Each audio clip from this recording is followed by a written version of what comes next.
എല്ലാ വിദ്യാർത്ഥികൾക്കും electoral literacy club സംഘടിപ്പിക്കുന്ന ഓൺലൈൻ ട്രെയിനിങ് സെഷനിലേക്ക് സ്വാഗതം. ഇന്ന് നമ്മൾ ചർച്ച ചെയ്യാൻ പോകുന്ന വിഷയം വരാൻ പോകുന്ന തദ്ദേശ സ്വയംഭരണ സ്ഥാപനങ്ങളിലേക്കുള്ള തെരഞ്ഞെടുപ്പുമായി ബന്ധപ്പെട്ടിട്ടുള്ള ചില നടപടിക്രമങ്ങളെക്കുറിച്ചാണ്. അതായത് 18 വയസ്സ് പൂർത്തിയായ എല്ലാവർക്കും, 18 വയസ്സോ 18 വയസ്സിന് മുകളിലുള്ളവർക്കോ ആയ എല്ലാ ആളുകൾക്കും ഈ ഇലക്ഷനിൽ വോട്ട് ചെയ്യാനുള്ള അർഹതയുണ്ട്. എന്നാൽ അതിന് ചില നടപടിക്രമങ്ങൾ നമ്മൾ പാലിക്കേണ്ടതുണ്ട്. ഈ ഒരു കാര്യം പറയുമ്പോൾ യഥാക്രമം പാർലമെൻറ്റ് തെരഞ്ഞെടുപ്പിൽ അതുപോലെ നിയമസഭാ തെരഞ്ഞെടുപ്പിൽ നിലവിൽ വോട്ട് ചെയ്ത ആളുകൾ ആണെങ്കിൽ പോലും പഞ്ചായത്ത് തെരഞ്ഞെടുപ്പിൽ വോട്ടർ പട്ടികയിൽ വ്യത്യസ്തമായിട്ട് ഇതിന് പുറമെ പേര് ചേർക്കേണ്ടത് ഉണ്ട്. അത് ഒരു തവണ പേര് ചേർത്താൽ പിന്നീട് അതിൻ്റെ ആവശ്യം വരികയില്ല. എന്നാൽ ആദ്യമായിട്ട് നിയമസഭയിലേക്ക് വോട്ട് ചെയ്തിട്ടുള്ള ഒരു വിദ്യാർത്ഥി അല്ലെങ്കിൽ ഒരു പൗരൻ രണ്ടാമതായിട്ട് പഞ്ചായത്തിൻ്റെ ഇലക്ഷന് വോട്ട് ചെയ്യണമെന്നുണ്ടെങ്കിൽ വോട്ടർ പട്ടികയിൽ പേരുണ്ടോ എന്നത് നമ്മൾ ഉറപ്പാക്കണം. അതിന് വോട്ടർ പട്ടികയിൽ പേരില്ല എന്നുണ്ടെങ്കിൽ അതിൽ വോട്ടർ പട്ടികയിൽ പേര് ചേർക്കാൻ നമ്മൾ അപേക്ഷ കൊടുക്കേണ്ടതുണ്ട്. ഇപ്പോൾ ഈ ആധുനിക കാലത്തെ എല്ലാം ഓൺലൈനായിട്ട് നമുക്ക് ആപ്ലിക്കേഷൻ കൊടുക്കാവുന്നതാണ്. അപ്പോൾ അതുമായിട്ട് ബന്ധപ്പെട്ടിട്ടാണ് ഈ ഓൺലൈൻ സെഷൻ സംഘടിപ്പിക്കുന്നത്. അത് എല്ലാ വിദ്യാർത്ഥികളിലേക്കും എത്തിച്ച് നാം എല്ലാവരും ഈ ഒരു കാര്യത്തിൽ ആപ്ലിക്കേഷൻ കൊടുക്കുന്ന കാര്യത്തിൽ ഒരു സ്വയം പര്യാപ്തത കൈവരിക്കുക എന്ന ലക്ഷ്യം പൂർത്തിയാക്കുവാനാണ് ഇലക്ട്രൽ ലിറ്ററസി ക്ലബ്ബ് ഇത്തരത്തിലുള്ളൊരു ഓൺലൈൻ ട്രെയിനിങ് സെഷൻ സംഘടിപ്പിക്കുന്നത്. അതുവഴി നിങ്ങൾക്ക് യാതൊരുവിധ ചെലവുകളുമില്ലാതെ അക്ഷയ പോലുള്ള അല്ലെങ്കിൽ ഇൻ്റർനെറ്റ് കഫകൾ പോലുള്ള സെൻറ്ററുകളിൽ ഇതിന് ഫീസ് ഉണ്ടായിരിക്കും. യാതൊരുവിധ ഫീസും ഇല്ലാതെ ഇത്തരത്തിലുള്ള അപേക്ഷകൾ നമ്മൾ കൊടുക്കാവുന്നതാണ്. കാരണം ഗവൺമെൻറ് നമുക്ക് നൽകുന്ന സൗജന്യമായിട്ടുള്ളൊരു സേവനമാണ് വോട്ടർ പട്ടികയിൽ പേര് ചേർക്കുന്നതും വോട്ടർ ID എടുക്കുന്നതുമായിട്ടുള്ള ഇത്തരത്തിലുള്ള സേവനങ്ങളെല്ലാം. അത് നമ്മുടെ അവകാശമാണ്. അത് നമുക്ക് തീർത്തും സൗജന്യമായിട്ട് ലഭിക്കേണ്ടതാണ്. പക്ഷേ അതിന് നമുക്കതിനുള്ള നടപടിക്രമങ്ങളെക്കുറിച്ചുള്ളൊരു ധാരണ ഉണ്ടാവണം. ആ ഒരു കാര്യം മാത്രമാണ് നമുക്കൊരു പോരായ്മ ഉണ്ടാവുക. അത് പരിഹരിക്കാനാണ് ഇപ്പോൾ ഈ ഓൺലൈൻ ട്രെയിനിങ് സെഷൻ ക്യാമ്പ് സംഘടിപ്പിക്കുന്നത്. അപ്പോൾ ഈ വരാൻ പോകുന്ന ഇലക്ഷനിൽ എല്ലാവരും വോട്ട് ചെയ്യണം. അത് നിർബന്ധമാണ്. കാരണം നമ്മുടെ ജനാധിപത്യ രാജ്യമാണ്. ഈ ജനാധിപത്യ രാജ്യത്ത് എല്ലാവരും സമ്മതിദാനാവകാശം വിനിയോഗിക്കേണ്ടതാണ്. ജനാധിപത്യം സംരക്ഷിക്കണം, കൂടുതൽ ശക്തമാക്കണം. ഇതിനെല്ലാം നമ്മൾ വോട്ട് ചെയ്യണം എന്നുള്ളതാണ്. അപ്പോൾ നമുക്കതിൻ്റെ ആദ്യത്തെ നടപടിക്രമങ്ങളിലേക്ക് പോവാം. ഓരോ സ്റ്റെപ്പ് ബൈ ആയിട്ട് ഇതിലെ കാര്യങ്ങൾ വിശദീകരിക്കാൻ എല്ലാവരും സശ്രദ്ധം ഇത് വീക്ഷിക്കുക. ആദ്യമായിട്ട് നിങ്ങൾ ഏതെങ്കിലും ഒരു ബ്രൗസർ ഓപ്പൺ ചെയ്യുക. ഞാനിപ്പോൾ എൻ്റെ ഫോണിലുള്ള iOS-ലുള്ള ഒരു ബ്രൗസറാണ് ഓപ്പൺ ചെയ്തിരിക്കുന്നത്. ഇതിൽ നമ്മൾ sec.kerala.gov.in എന്ന് പറയുന്ന വെബ്സൈറ്റിലേക്കാണ് നമ്മൾ എൻ്റർ ചെയ്ത് പോവേണ്ടത്. ഇങ്ങനെ എൻ്റർ ചെയ്ത് പോയി കഴിഞ്ഞാൽ നമുക്ക് കാണാൻ സാധിക്കും സ്റ്റേറ്റ് ഇലക്ഷൻ കമ്മീഷൻ കേരള. ഇത് കാണുമ്പോൾ തന്നെ നമുക്കൊരു കാര്യം മനസ്സിലാവും. നമ്മൾ നിയമസഭയിലേക്കും പാർലമെൻറ്റിലേക്കൊക്കെ ഇലക്ഷൻ കമ്മീഷൻ ഓഫ് ഇന്ത്യയുടെ വെബ്സൈറ്റിലേക്കാണ് പോയിട്ടുണ്ടാവുക. എന്നാൽ പഞ്ചായത്ത് തെരഞ്ഞെടുപ്പ് നമ്മുടെ സ്റ്റേറ്റിൻ്റെ വകുപ്പിലാണ് വരുന്നത്, സ്റ്റേറ്റിൻ്റെ അധികാരത്തിലാണ് വരുന്നത്. നമുക്ക് എല്ലാവർക്കും അറിയാലോ, അധികാര വികേന്ദ്രീകൃത ആസൂത്രണമൊക്കെ എല്ലാവർക്കും അറിയുന്നുണ്ടാവും. ഇപ്പോൾ അധികാരം ജനങ്ങളിലേക്ക് അല്ലെങ്കിൽ സ്റ്റേറ്റിലേക്ക് പല കാര്യങ്ങളും വിട്ടുകൊടുത്തിട്ടുണ്ട്. അത്തരത്തിലുള്ള ഒന്നാണ് പഞ്ചായത്ത് തദ്ദേശ സ്വയംഭരണ സ്ഥാപനങ്ങളിലേക്കുള്ള തെരഞ്ഞെടുപ്പൊക്കെ അതിൻ്റെ ഒരു ഭാഗമാണ്. അപ്പോൾ അതിൽ ഒരു ഓപ്ഷൻ കാണുന്നുണ്ടാവും, പൊതുജനങ്ങളുടെ പ്രത്യേക ശ്രദ്ധയ്ക്ക്. ഇത് കേരള സംസ്ഥാന തെരഞ്ഞെടുപ്പ് കമ്മീഷൻ്റെ പോർട്ടലാണ്. പഞ്ചായത്തുകൾ, മുനിസിപ്പാലിറ്റികൾ, കോർപ്പറേഷനുകൾ എന്നിവിടങ്ങളിലേക്കുള്ള തെരഞ്ഞെടുപ്പുമായി ബന്ധപ്പെട്ട സേവനങ്ങളാണ് ഈ പോർട്ടൽ കൈകാര്യം ചെയ്യുന്നത്. നിയമസഭ, ലോക്സഭ എന്നിവിടങ്ങളിലേക്കുള്ള തിരഞ്ഞെടുപ്പുമായി ബന്ധപ്പെട്ട സേവനങ്ങൾക്ക് കേന്ദ്ര തെരഞ്ഞെടുപ്പ് കമ്മീഷൻ്റെ പോർട്ടൽ സന്ദർശിക്കുക എന്ന് പറഞ്ഞിട്ട്. എന്നിട്ട് ഇതിലൊരു ഇൻറ്റു നമ്മൾ ക്ലിക്ക് ചെയ്യുക. അതിനുശേഷം സിറ്റിസൺ എന്ന് പറയുന്ന ഒരു ഓപ്ഷൻ മുകളിൽ കാണാം, അതിലേക്ക് ക്ലിക്ക് ചെയ്യുക. അതിൽ ക്ലിക്ക് ചെയ്തതിന് ശേഷം അഡീഷൻ എന്ന് പറഞ്ഞിട്ട് കാണാം, apply online for inclusion in voters list. അതിലേക്ക് ക്ലിക്ക് ചെയ്ത് കഴിഞ്ഞാൽ ലോഗിൻ കാണിക്കും. ഇതിൽ നമുക്ക് അക്കൗണ്ട് ഇല്ലെങ്കിൽ നമ്മൾ പുതുതായിട്ട് രജിസ്ട്രേഷൻ ചെയ്യണം. അതിന് ഈ SCCയുടെ വെബ്സൈറ്റിലേക്ക് പോകേണ്ടതില്ല. നമ്മൾ ഡയറക്റ്റായിട്ട് തന്നെ സിറ്റിസൺ എലക്ഷൻ യൂസർ രജിസ്ട്രേഷൻ എന്ന് ഗൂഗിൾ ക്രോമിലോ അല്ലെങ്കിൽ ഞാനിപ്പോൾ സഫാരി ബ്രൗസറിലാണ്, ആപ്പിളിൻ്റെ സഫാരി ബ്രൗസറിലാണ് ഞാൻ കയറിയിട്ടുള്ളത്. ഏതെങ്കിലും ബ്രൗസറിൽ ഈ ഒരു കീവേഡ് അടിച്ചു കഴിഞ്ഞാൽ നിങ്ങൾക്ക് അതിൻ്റെ ലിങ്കിലേക്ക് വന്ന് നിങ്ങളുടെ നെയിം, നിങ്ങളുടെ മൊബൈൽ നമ്പർ, നിങ്ങളുടെ ഇമെയിൽ ID സെറ്റ് ചെയ്ത് കൊടുത്തു കഴിഞ്ഞാൽ നിങ്ങൾക്ക് അക്കൗണ്ട് ഫ്രീ ആയിട്ട് ആഡ് ചെയ്യാവുന്നതാണ്. ഞാനിപ്പോൾ ഓൾറെഡി അക്കൗണ്ട് ക്രിയേറ്റ് ചെയ്തതാണ്. എൻ്റെ അക്കൗണ്ട് യൂസർ നെയിം എൻ്റെ മൊബൈൽ നമ്പർ തന്നെയാണ്. ഞാനത് അടിക്കുകയാണ്. അതിനുശേഷം പാസ്വേഡ് നമ്മൾ ടൈപ്പ് ചെയ്യേണ്ടതുണ്ട്.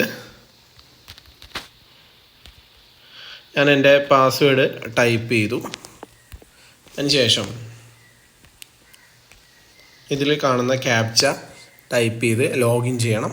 ലോഗിൻ ചെയ്തതിന് ശേഷം നെയിം ഇൻക്ലൂഷൻ എന്ന് പറയുന്ന ഓപ്ഷൻ കാണാം, ഫോം 4. ഈ ഫോം 4ലാണ് നമ്മൾ അപേക്ഷ കൊടുക്കേണ്ടത്.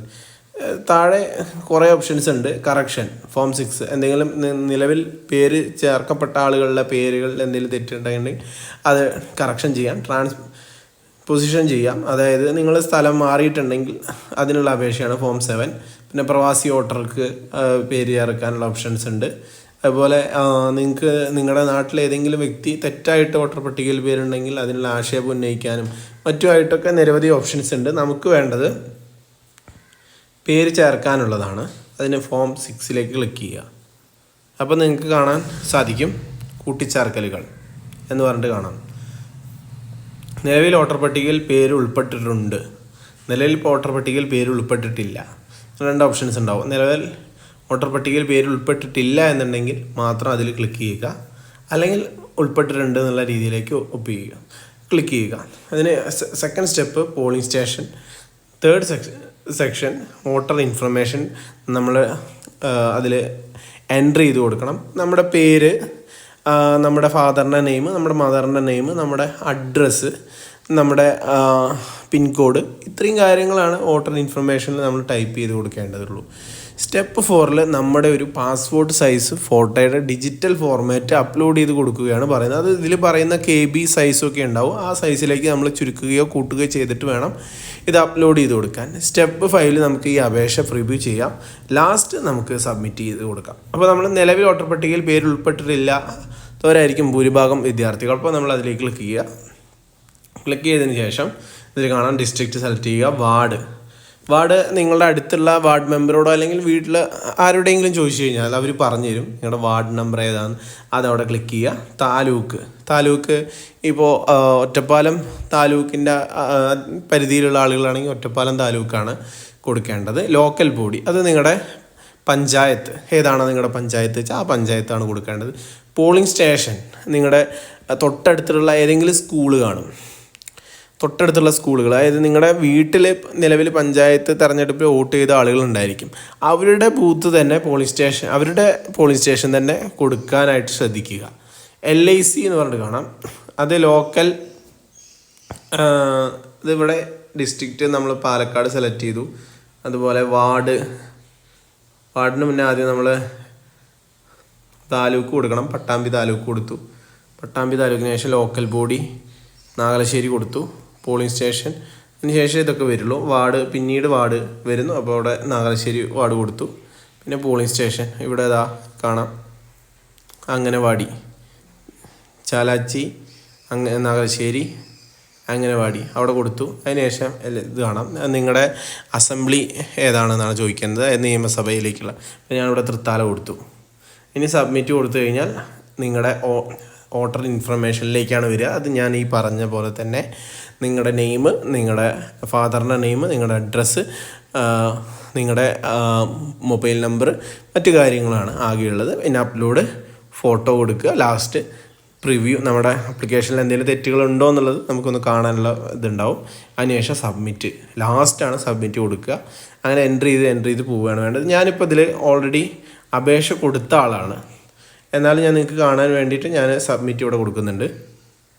ഇപ്പോൾ ഇവിടെ കാണാം നിയർ ബൈ വോട്ടർ സീരിയൽ എന്ന് പറയുന്ന ഒരു ഓപ്ഷൻ ഉണ്ട്, ഒരു ഇത് കാണാം. അതിൽ നമ്മൾ എന്താ കൊടുക്കേണ്ടതെന്ന് വെച്ചാൽ നമ്മുടെ വീട്ടിൽ നിലവിൽ പഞ്ചായത്ത് തിരഞ്ഞെടുപ്പിൽ വോട്ട് ചെയ്ത ആളുകളുണ്ടായിരിക്കും. നിങ്ങളുടെ ഫാദർ, നിങ്ങളുടെ മദർ, അല്ലെങ്കിൽ നിങ്ങളുടെ ബ്രദേഴ്സ് സിസ്റ്റേഴ്സ് ആരെങ്കിലും ഉണ്ടായിരിക്കും. അവരുടെ വോട്ടർ സീരിയൽ നമ്പറാണ് ഇവിടെ ടൈപ്പ് ചെയ്ത് കൊടുക്കേണ്ടത്.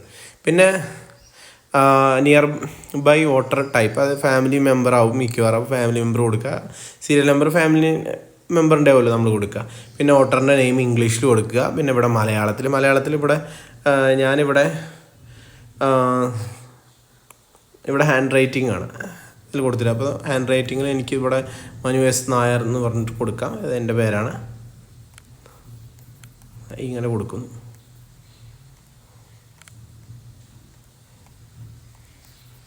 ഇങ്ങനെയാണ് കൊടുക്കേണ്ടത്. നിങ്ങൾ കീബോർഡ് ഉണ്ടെങ്കിൽ, മലയാളം കീബോർഡ് ഉണ്ടെങ്കിൽ അങ്ങനെ കൊടുക്കാം. വോട്ടേഴ്സിൻ്റെ നെയിം ഇൻ ലോക്കൽ ലാംഗ്വേജ്, അതും ഇത് തന്നെയാണ് നമ്മൾ കൊടുക്കേണ്ടത്. മലയാളത്തിലുള്ള നെയിം തന്നെയാണ് കൊടുക്കേണ്ടത്. ഇവിടെ ഫസ്റ്റ് ഇംഗ്ലീഷ് കൊടുക്കുക. പിന്നെ ഡേറ്റ് ഓഫ് ബർത്ത് നമ്മൾ കൊടുക്കുക. Gender, mobile number, address information കൊടുക്കുക. അതിനുശേഷം please provide numeric part and sub number of house number separately. ഇവിടെ ഹൗസ് നമ്പർ, നിങ്ങളുടെ വീടിൻ്റെ കിട്ടർ നമ്പർ ഉണ്ടാവും. ആ കിട്ടർ നമ്പറിൽ ഒരു ന്യൂമറിക്കലായ നമ്പർ ഉണ്ടാവും, അക്കങ്ങളിലുള്ളത്. അത് അവിടെ എഴുതുക. സബ് നമ്പർ ഇപ്പോൾ BA എന്നൊക്കെ പറഞ്ഞിട്ട് കാണാം.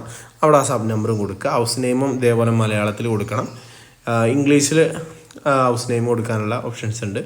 അതുപോലെ local body assigned house number, ഇതിലും ആ നമ്പർ സെയിം നമ്പർ തന്നെയാണ് കൊടുക്കേണ്ടത്. നിങ്ങളുടെ കിട്ടർ നമ്പറാണ് അവിടെ കൊടുക്കേണ്ടത്. പിന്നെ പ്ലേസ് ഇൻ മലയാളം അത് കൊടുക്കുക. പോസ്റ്റ് ഓഫീസ് കൊടുക്കുക. പിൻകോഡ് കൊടുക്കുക. അതിൻ്റെ ഗാർഡിയൻ ഇൻഫർമേഷൻ ഇതുപോലെ സെലക്ട് ചെയ്യണം. ഐഡൻറ്റിറ്റി കാർഡ് ഇൻഫർമേഷൻ, നിലവിൽ തിരഞ്ഞെടുപ്പിൽ അതായത് നിങ്ങളുടെ വോട്ടർ ID നിലവിൽ കിട്ടിയ ആളുകളാണെങ്കിൽ എപ്പിക് നമ്പർ ഉണ്ടല്ലോ, ആ വോട്ടർ IDയുടെ നമ്പറാണ് എപ്പിക് നമ്പറിൽ കൊടുക്കേണ്ടത്. ആധാർ നമ്പർ ഉണ്ടെങ്കിൽ അത് കൊടുക്കുക. പാസ്പോർട്ട് ഉണ്ടെങ്കിൽ പാസ്പോർട്ട് കൊടുക്കുക. ഡ്രൈവിംഗ് ലൈസൻസിൻ്റെ നമ്പർ ഉണ്ടെങ്കിൽ അതും കൊടുക്കുക. അതിൽ നിങ്ങളുടെ കയ്യിലുള്ള ഇത് കൊടുത്താൽ മതി കേട്ടോ. ആധാർ ID കാർഡ് എന്തെങ്കിലും ഉണ്ടെങ്കിൽ അത് കൊടുക്കുക. നിങ്ങളുടെ ഇപ്പോൾ വോട്ടർ ID കാർഡും ആധാർ നമ്പറും ആണ് ഉള്ളത് വെച്ചാൽ ആ 2 നമ്പർ കൊടുത്താൽ മതി. അതിനുശേഷം സബ്മിറ്റ് കൊടുക്കുക. അതിന് ശേഷമാണ് ഇതിൽ സ്റ്റെപ്പ് 4 അപ്ലോഡ് ഫോട്ടോ കൊടുക്കേണ്ടത്. ഞാൻ ആ സ്റ്റെപ്പിലേക്ക് വരുന്നില്ല, നിങ്ങൾക്ക് ഓൾറെഡി ചെയ്യാവുന്നതേ ഉള്ളൂ. അതിനുശേഷം ഫൈനൽ സബ്മിറ്റ് കൊടുക്കുക. അപ്പോൾ ഈ ഒരു സ്റ്റെപ്പ് നിങ്ങൾക്ക് എല്ലാവർക്കും മനസ്സിലായെന്ന് വിചാരിക്കുന്നു. ഇത്രയേ ഉള്ളൂ. നിങ്ങളൊരു വെബ് ബ്രൗസറിലേക്ക്, അത് കമ്പ്യൂട്ടറിലോ അല്ലെങ്കിൽ മൊബൈലിലോ ചെയ്യാവുന്നതാണ്. ആൻഡ്രോയിഡ് മൊബൈലാണെങ്കിൽ ഗൂഗിൾ ക്രോമിൽ കയറി sec.gov.in എന്ന് പറയുന്ന വെബ്സൈറ്റിലേക്ക് പോയിട്ട് ഈ പറഞ്ഞ പ്രൊസീജിയേഴ്സ് നിങ്ങൾക്ക് ചെയ്യാവുന്നതാണ്. ഓക്കെ, നിങ്ങൾക്ക് സ്വന്തമായിട്ട് വീട്ടിലിരുന്ന് ചെയ്യാവുന്നതാണ്. അപ്പോൾ നിങ്ങൾക്ക് ഒരു സംശയവും ഉണ്ടാവില്ല എന്ന് വിചാരിക്കുന്നു. ഇതിലിപ്പോൾ നിങ്ങൾക്ക് എങ്ങനെയാണ് ഇതിൽ അക്കൗണ്ട് തുടങ്ങുക എന്നുള്ളൊരു ഡൗട്ട് മാത്രമാണ് ഉണ്ടായിരിക്കുക. അതിലേക്ക് നമ്മൾ വരാം. അത് ഞാൻ ലോഗൗട്ട് കൊടുക്കുന്നുണ്ട്. അതിന് ശേഷം ഞാനിവിടെ ഒരു കീവേഡ് ടൈപ്പ് ചെയ്യുകയാണ്.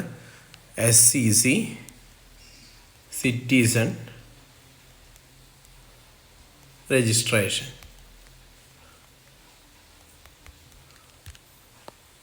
ഇപ്പോൾ അവിടെ കാണാം സിറ്റിസൺ യൂസർ രജിസ്ട്രേഷൻ. ഇവിടെ നമ്മുടെ full name, mobile number confirm കൊടുക്കുക, പാസ്വേഡ് കൊടുക്കുക. അതിനുശേഷം ഈ ക്യാപ്ച കൊടുത്ത് സബ്മിറ്റ് കൊടുത്താൽ നിങ്ങൾക്ക് സ്റ്റേറ്റ് ഇലക്ഷൻ കമ്മീഷൻ കേരള എന്ന് പറയുന്ന വെബ്സൈറ്റിൽ നിങ്ങൾക്ക് സിറ്റിസൺ പോർട്ടൽ രജിസ്ട്രേഷൻ കിട്ടും. അപ്പോൾ അതിൽ നിങ്ങളുടെ സിറ്റിസൺ ഇതിൽ ഫുൾ നെയിം എല്ലാം ടൈപ്പ് ചെയ്തതിന് ശേഷം നിങ്ങളുടെ ശ്രദ്ധിക്കണം, നിങ്ങളുടെ മൊബൈൽ നമ്പറാണ് ഇതിലേക്ക് ലോഗിൻ ചെയ്യുമ്പോൾ യൂസർ നെയിമായിട്ട് കൊടുക്കേണ്ടത് നിങ്ങളുടെ മൊബൈൽ നമ്പറാണ്. ഇതിൽ കാണാം ലോഗിൻ കൊടുക്കും. യൂസർ നെയിമിൽ നിങ്ങളുടെ പേര് ടൈപ്പ് ചെയ്യേണ്ട, നിങ്ങളുടെ മൊബൈൽ നമ്പർ ആവും വരിക. പാസ്വേഡ് നിങ്ങൾ സെറ്റ് ചെയ്യുന്ന പാസ്വേഡും കൊടുക്കുക. ഓക്കെ, അപ്പോൾ എല്ലാ ഡൗട്ടുകളും നിങ്ങൾക്ക് മനസ്സിലായിട്ടുണ്ടാവും എന്ന് വിചാരിക്കുന്നു. അപ്പോൾ നമുക്ക് മറ്റൊരു ക്ലാസ്സുമായിട്ട് മറ്റൊരു അവസരത്തിൽ കാണാം. നന്ദി, നമസ്കാരം.